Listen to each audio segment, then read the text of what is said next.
अल्मोड़ा में आज बीजेपी कार्यकर्ताओं ने प्रधानमंत्री नरेंद्र मोदी के मन की बात कार्यक्रम को पूरे उत्साह के साथ सुना। जिले के विभिन्न बूथों और शक्ति केंद्रों पर आयोजित इस कार्यक्रम में कार्यकर्ताओं के साथ स्थानीय लोग भी बड़ी संख्या में जुटे। पार्टी पदाधिकारियों ने पीएम मोदी के संबोधन को आत्मनिर्भर भारत और स्वच्छता जैसे विषयों पर प्रेरणादायक बताया। साथ ही कार्यकर्ताओं ने संकल्प लिया कि वे प्रधानमंत्री के इस सकारात्मक संदेशों और जनहित की योजना। आज हमने मन की बात को सुना। मोदी जी के हर मन की बात में एक नई नई चीज़ों का वर्णन रहता है।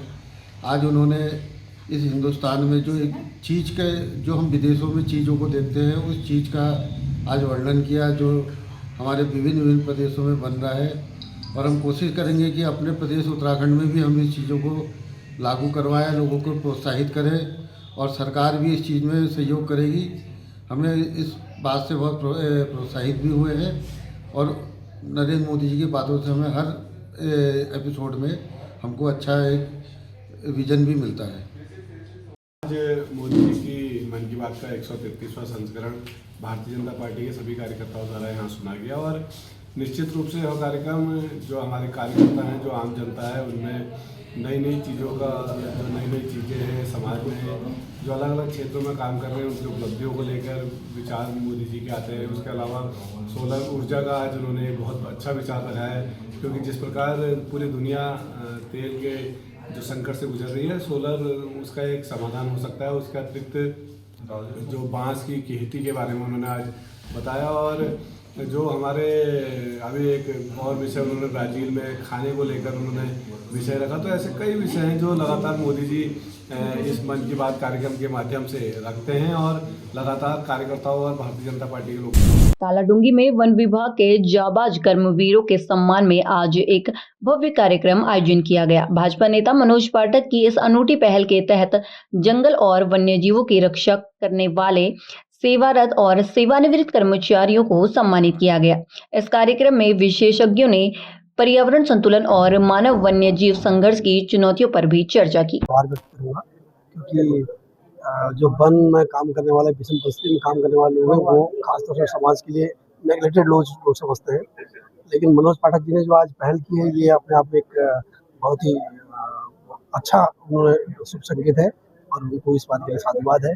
और हमारे जितने भी वनकर्मी आज यहाँ पे जो उपस्थित हुए, जिनको उन्होंने प्रशस्ति पत्र दिए, वो विषम परिस्थितियों में जंगलों में काम कर रहे हैं, वनों को बचा रहे। इस समय जो मैन एनिमल कॉन्फ्लिक्ट की जो स्थिति बहुत ही खतरनाक आ रही है, उसके बीच वो जूझ रहे हैं। जनता से भी बचाना है, जंगलों को बचाना है, वाइल्ड लाइफ को बचाना है। तो ऐसी परिस्थिति में काम करने वाले जो हमारे वॉरियर्स हैं, उनको पाठक जी का द्वारा जो आज सम्मानित किया गया, ये अपने आप में एक अनूठा पहल है और ऐसी पहल होनी चाहिए ताकि इनका जो है विश्वास जागृत है और काम करने की वाक्य है।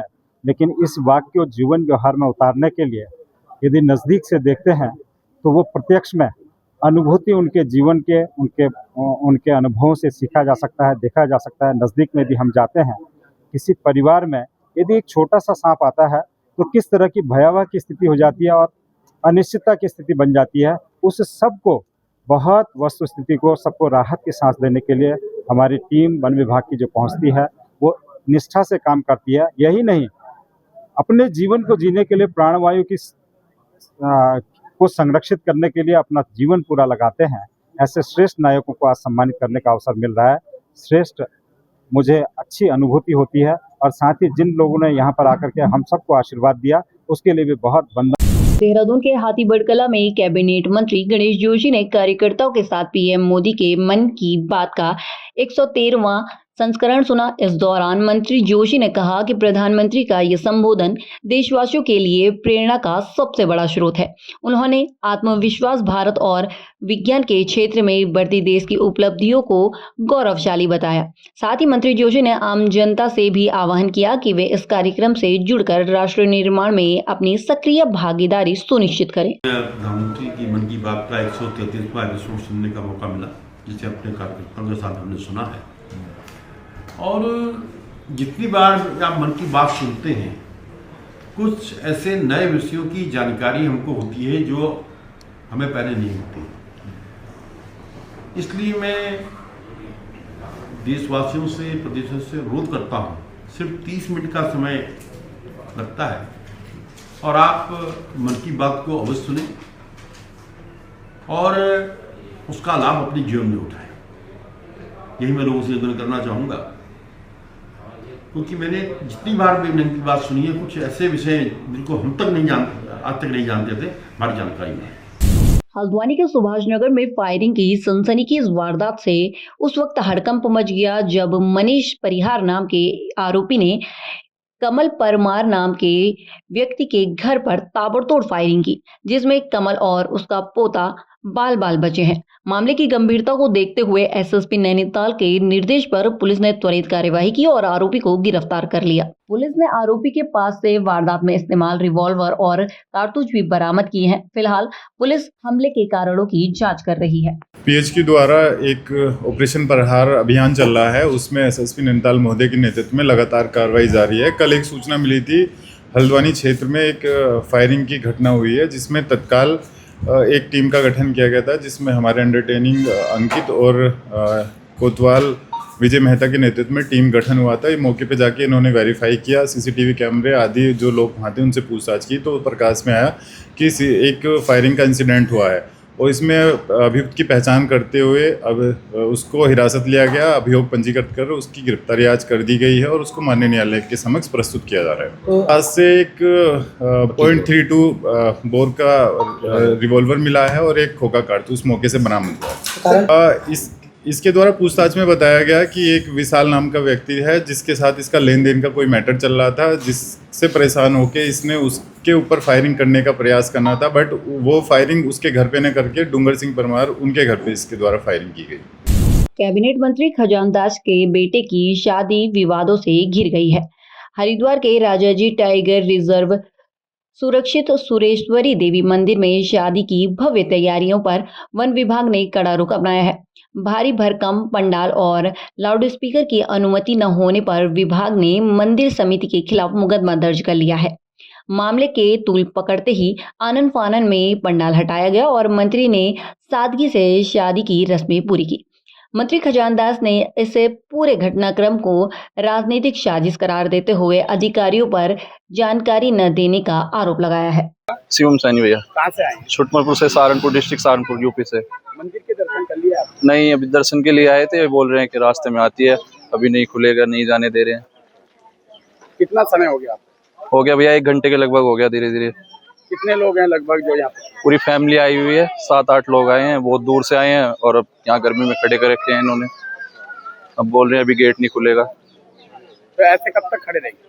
देखो आप ही देखो, जब इतनी देर हो गई, अब आगे कोई है तो बताएं कि यहाँ इतनी देर रुकना है, फिर उसके बाद हम रुकें वरना हम चले। कब तक खड़े रहें ऐसे? कोई जवाब नहीं दे। कोई जवाब नहीं है, धूप है, सब है। देखो छोटे छोटे बच्चे भी हैं साथ में सबके। अब जब सब आए हैं तो दर्शन के लिए कम से कम दर्शन तो हो जाए। ये क्रम क्या है कि यहाँ पे भगवती की पूजा का आयोजन था और माननीय मंत्री जी के बेटे के इच्छा माननीय मंत्री जी की कि भाई भगवती के दरबार में पूजा और भगवती के साक्षी में यहाँ फेरे की इच्छा जारी की थी, इच्छा है। और फिर प्रसाद, जैसे भंडारा हमारे यहाँ प्रसाद छोटा सा होता है, उसी प्रकार से ऐसा कोई वो नहीं है, इसको रूप दूसरा दे दिया गया, लेकिन ऐसी कोई बात नहीं। तो मान भगवती की पूजा अर्चना के लिए उन्होंने वो किया है। लेकिन इसके बाद देखो, जो फॉरेस्ट ये क्षेत्र है उनका, और वो जो भी अच्छा समझे, जैसा भी समझे कार्रवाई, लेकिन हमने ऐसा कोई कार्य नहीं किया।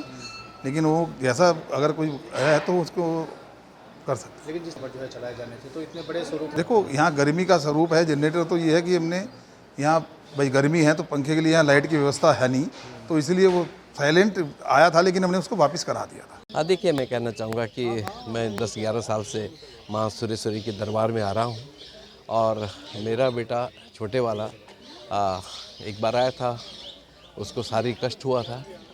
फिर यहाँ पर माँ सुरेश्वरी के दरबार में एक हवन का आयोजन किया गया और उस दरमियान सोचा है कि यदि इसकी तबीयत ठीक रहेगी तो फिर माँ के दरबार में ही इसका शादी रचाएंगे और इसलिए मंदिर समिति से अनुमति मांगते हुए और आज का दिन शादी का तय हुआ है।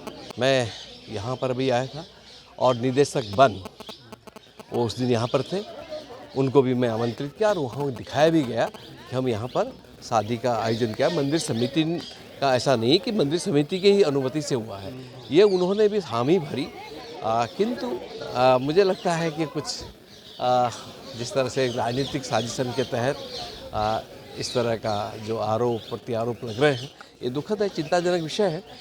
वो बहुत ही दुर्भाग्यपूर्ण हुआ, ऐसा नहीं होना चाहिए था, क्योंकि हम सब जानते हैं एनजीटी का भी है, वन विभाग का भी है, यहाँ पे हमारे वन्यजीव रहते हैं और उनको डिस्टर्ब भी ना हो।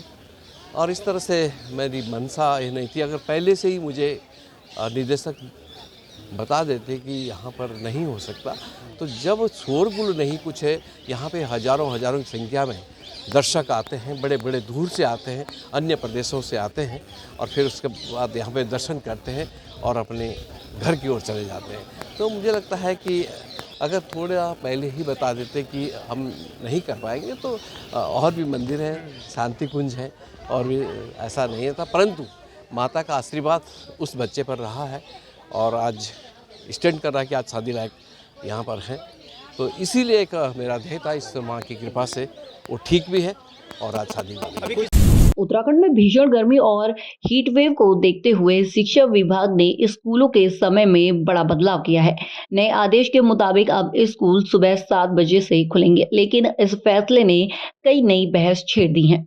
कॉर्बेट से सटे और ग्रामीण इलाकों के अभिभावकों का कहना है कि सुबह जल्दी निकलने से बच्चों पर जंगली जानवरों का खतरा बढ़ गया है। मामले की गंभीरता को देखते हुए शिक्षा मंत्री डॉक्टर धन सिंह रावत ने कल आपात बैठक बुलाई है। मंत्री ने साफ किया है कि बच्चों की पढ़ाई के साथ साथ उनकी सुरक्षा और सेहत पर भी उचित निर्णय लिया जाएगा।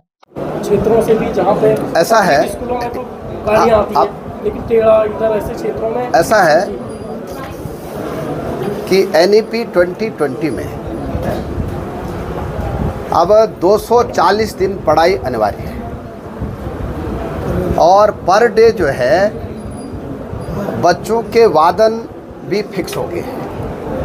लेकिन चूँकि कई गार्जियंस ने भी, टीचर्स ने भी, पत्रकार लोगों ने भी कहा है कि समय को कुछ परिवर्तन करना है, तो कल मैंने इसके लिए बैठक रखी है और इसके समय के परिवर्तन के लिए कोई उचित निर्णय कर लिया जाए। रामनगर के गोपीपुर गांव में पिछले कई दिनों से बना गुलदार का खौफ आखिरकार खत्म हो गया है। तराई पश्चिमी वन प्रभाग की टीम द्वारा लगाए गए पिंजरे में बीती रात 1 साल का एक नर गुलदार कैद हो गया। ग्रामीणों की शिकायत थी कि गुलदार लगातार पालतू जानवरों को निवाला बना रहा था, जिससे इलाके में दहशत का माहौल था। रेंज अधिकारी PS कनायत ने बताया कि पकड़ा गया गुलदार पूरी तरह स्वस्थ है और उसे सुरक्षित रूप से जंगल के कोर एरिया में छोड़ दिया गया है। वन विभाग ने अभी भी ग्रामीणों से सतर्क रहने की अपील की है। सर आज गुलदार पकड़ा गया है, क्या है पूरा मामला? इसके सर गोपीपुरा एक क्षेत्र है हल्द्वानी के पास में, हल्द्वानी बीट में पड़ता आमपोखरा रेंज की। वहाँ पर कई दिनों से सूचना आ रही थी कि जो है गुलदार द्वारा कुत्तों को और बकरे को खाया जा रहा है। तो उन लोगों ने अनुमति ली, हमने अनुमति ली विभाग से, डीएफओ ने अनुमति ऊपर से वाइल्ड लाइफ वार्डन से, उनसे चीफ वाइल्ड लाइफ से ली। उसके बाद इसको अनुमति लगा के पिंजरा लगाने की 1 हफ्ता भी नहीं हो रहा पिंजरा लगाए हुए, तो कल रात ये पिंजरे में आ गया था गुलदार। तो उसको ले जाके हमने डेंस प्लॉट में सुबह हमने छोड़ दिया है 10 बजे के आसपास। सर कितना बड़ा था? कितनी? ये होगा 6 साल के लगभग है, पूरा यंग है एकदम। मादा है? फीमेल है सर, ना मेल है सर। जी सर।